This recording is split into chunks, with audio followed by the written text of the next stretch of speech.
Hey friends, Deepak and you watching LLB junction. दोस्तों, मेरे इस चैनल एलएलबी जंक्शन का बहुत बहुत स्वागत है। और आज हम फिर से जानने की कोशिश करते हैं कि हमारे कोर्ट की जो प्रोसीडिंग्स हैं वो कैसी चल रही है। जैसा कि दोस्तों हम लोग जानते हैं कि भारत में जो कोविड-19 की समस्या है दिन प्रतिदिन बढ़ती जा रही है और इस समस्या ऐसी है कि खत्म होने का नाम नहीं ले रही है। अभी सेकेंड वेव का समय है, लोग मर रहे हैं, घरों से आना जाना बंद कर चुके हैं।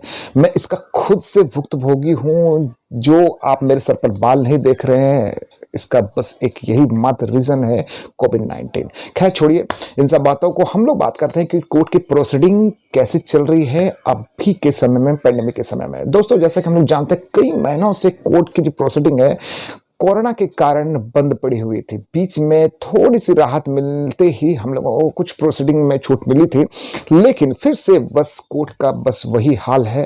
टोटल कार्रवाइयां रोकी पड़ी हुई हैं, ना तो फाइलिंग हो रहा था ना हो रहा है। मेरे स्टेट में तो नहीं हो रहा, झारखंड स्टेट में यहाँ बिल्कुल भी कार्रवाइयां नहीं हो रही है। ना तो किसी प्रकार के फाइल किया जा रहा है, ना किसी की प्रकार की प्रोसीडिंग को सुना जा रहा है। सिर्फ कुछ खास प्रोसीडिंग्स हैं जो कि कस्टडी में जो भी जाते हैं उनकी पेशी सीजीएम के सामने होती है। लेकिन बहुत सारे ऐसे स्टेट हैं जहां पे कोर्ट की प्रोसीडिंग तो चल रही है, लेकिन किस प्रकार की प्रोसीडिंग चल रही है, आइए हम उस सब चीज को जान लेते हैं। कुछ स्टेट्स में कोर्ट केसेस को फाइल किया जा रहा है, जैसे कि दहेज प्रताड़ना के मामले में 498A का केस है। एनआई एक्ट, अगर आपका चेक बाउंस हो गया है, कि एनआई एक्ट 138 का केस है। 13B के अंतर्गत म्यूचुअल कंसेंट से डाइवोर्स का केस है। अगर आपको एंटीसेप्टरी बेल्स लेनी है तो उस प्रकार के केस, बेल पिटिशंस, ये सब फाइल किए तो जा रहे हैं, लेकिन प्रोसीडिंग्स नहीं चल रही है।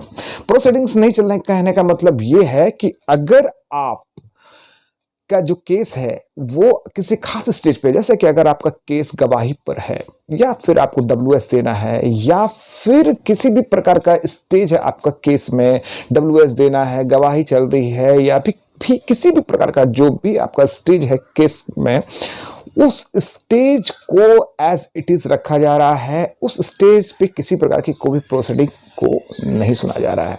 यानी अगर आपकी गवाही होनी है तो जब ये पेंडेमिक का सीजन खत्म होगा तभी फिर से एक प्रोसीडिंग शुरू होगी, और इसके लिए एक लंबी सी तारीख दे दी जा रही है कोर्ट में, ताकि ये जो समय है गुजर जाए और गुजरने के बाद ही इन सब प्रोसीडिंग को सुना जाए।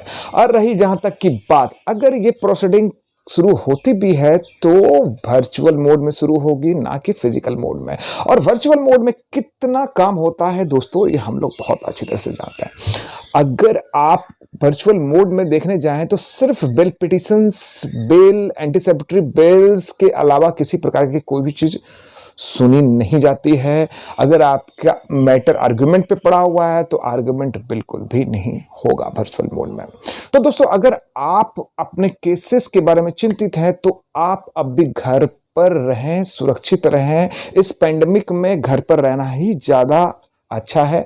आप सुरक्षित हैं घर पे। कोर्ट कचहरी और केसेस के बारे में छोड़ दें। हाँ, बहुत सारे लोगों को बहुत सारी समस्याएं जरूर आ रही है। किसी को जमीन से संबंधित समस्या है, किसी को तलाक से संबंधित समस्या है, किसी को मेंटेनेंस लेना है, तो किसी के ऊपर क्रिमिनल ऑफेंस का केस चल रहा है। बहुत सारे लोग कस्टडी में हैं, उनके साथ समस्याएं हो रही है, उनका बेल पिटिशंस को नहीं सुना जा रहा है। बहुत सारे लोग एंटीसेप्टरी बेल लेने के लिए आगे आ रहे हैं, लेकिन उनके एंटीसेप्टरी बेल को भी नहीं सुना जा रहा। तो समस्याएं तो हैं, लेकिन यह समस्याएं नहीं, सुरक्षा जरूरी है। और अगर आप सुरक्षित रहेंगे तो हमारा देश सुरक्षित रहेगा।